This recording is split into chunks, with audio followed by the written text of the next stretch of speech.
En primer lugar, obviamente, agradecer la invitación. Para mí en particular es un honor y tengo que resaltar la enorme importancia que dentro del Ministerio de Cultura le damos a este diálogo. La realidad es que el cambio climático no es una cuestión meramente técnica, es fundamentalmente también una cuestión cultural. Más aún, la problemática del cambio climático es tal vez la discusión cultural más importante de nuestra era, ya que no está en juego solamente una cuestión particular, lo que está en juego es un todo, se juega el futuro de nuestra especie. Y por eso tampoco es casualidad que se sume a esta discusión la religión, que también tiene que ver con un todo, que tiene que ver con el destino final de la humanidad. Ahora, yo no soy creyente, soy agnóstico. No participo de ninguna práctica religiosa. Así que en vez de hablar desde una religión, en este caso, quiero resaltar en estos minutos que tengo, por qué pensar desde la religión es central para la cuestión del cambio climático y para nuestro futuro. Y para eso quiero resaltar tres necesidades. La primera necesidad, reconocer que el mundo es un mundo religioso. La segunda necesidad, poner el énfasis especialmente en la teología. Y la tercera necesidad, pensar en términos de conversión. Primera necesidad, la necesidad de pensar que el mundo es religioso. Ahora, no sé en este público hoy acá, pero en muchos lugares, en un mundo de iPads, de impresoras 3D, hablar de religión es como recurrir a la enciclopedia británica que está en la biblioteca de tu abuela, en vez de agarrar la tablet para entrar en Google o Wikipedia. Y eso nos sorprende, porque grandes pensadores del mundo occidental, por lo menos, Nietzsche, Freud, Marx, Weber, todos suponían que la religión iba a desaparecer. Y que por lo menos, si no desaparecía, se iba a volver irrelevante. Pasaría a ser algo puramente privado. A tal punto que sociólogos, en algún momento en los años 70, idearon lo que llamaron la tesis de la secularización. La idea de que una sociedad, cuanto más desarrollada, menos religiosa iba a ser. Y en los años 60, la revista Time en Estados Unidos, una de las revistas con mayor circulación, especialmente en esa época, sacó en su tapa la pregunta, ¿Dios ha muerto?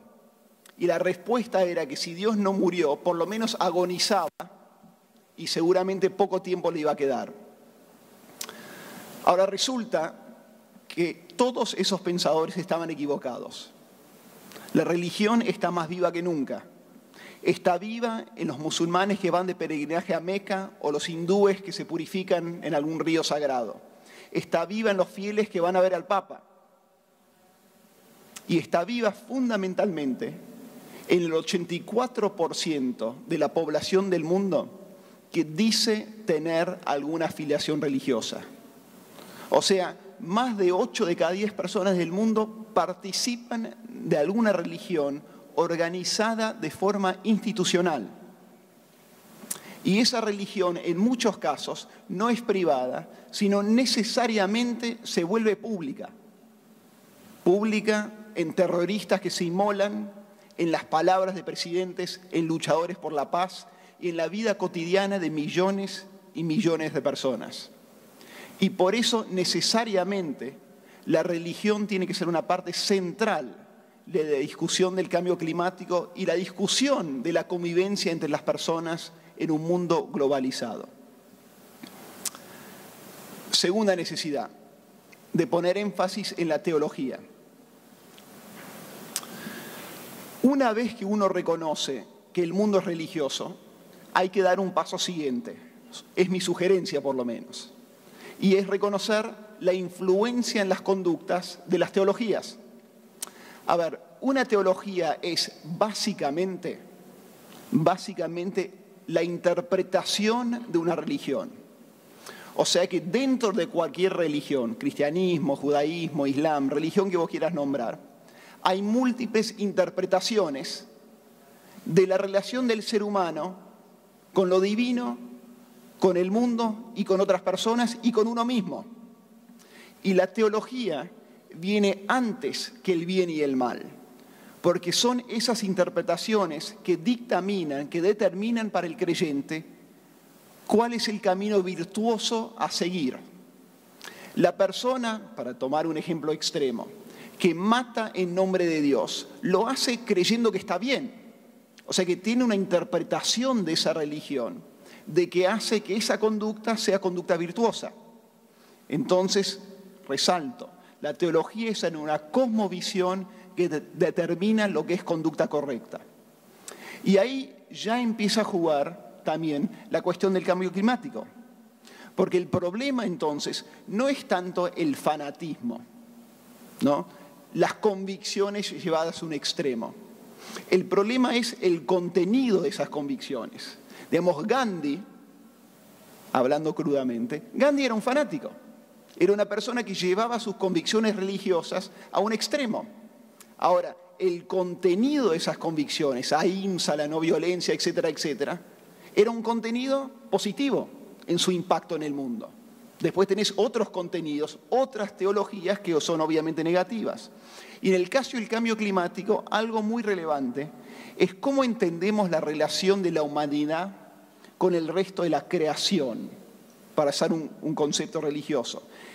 Cómo lo entendemos tiene un enorme impacto en la conducta de las personas. ¿Cómo interpretamos, por ejemplo, las palabras de Génesis capítulo 1, versos 26? Cito: hagamos al ser humano en nuestra imagen y semejanza, que tenga dominio sobre los peces del mar y sobre las aves del cielo, sobre los animales domésticos, sobre los animales salvajes y sobre todos los reptiles que se arrastran por el suelo. Hagamos al ser humano a nuestra imagen y semejanza, que tenga dominio. En Estados Unidos, por lo menos, una de las primeras veces que se marca de manera contundente esta problemática es un ensayo de una historiadora, Lynn White, donde resalta la problemática de entender al ser humano como la única parte de la creación creada en imagen y semejanza de Dios, y más aún con este dominio que hay que interpretar sobre el resto de la creación, porque da pie o puede dar pie o dio pie en muchos casos para entender que el mundo natural, o sea que el resto de la creación es algo para ser usado por el ser humano, que de alguna manera se planta por arriba de la creación y no tiene responsabilidades mutuas o parejas con el resto de los seres o participantes de lo que es esta creación y este planeta que nos toca compartir. Ahora, si las raíces entonces, o si por lo menos una parte de las raíces del problema es de origen religioso o teológico, una parte de la solución también necesariamente tiene que ser una solución religiosa y teológica. Y por eso ya Juan Pablo II hablaba de la necesidad de una conversión ecológica dentro del cristianismo. Por eso el Papa Francisco escribe Laudato Si. Por eso juristas y líderes musulmanes de todo el mundo sacan hace poco una declaración formal y fundacional sobre el cambio climático. O sea que no hay soluciones a los grandes problemas transversales de la humanidad sin también soluciones teológicas y religiosas que tienen que ver fundamentalmente con las creencias vitales de las personas. Tercer y último punto, la necesidad de pensar en términos de conversión.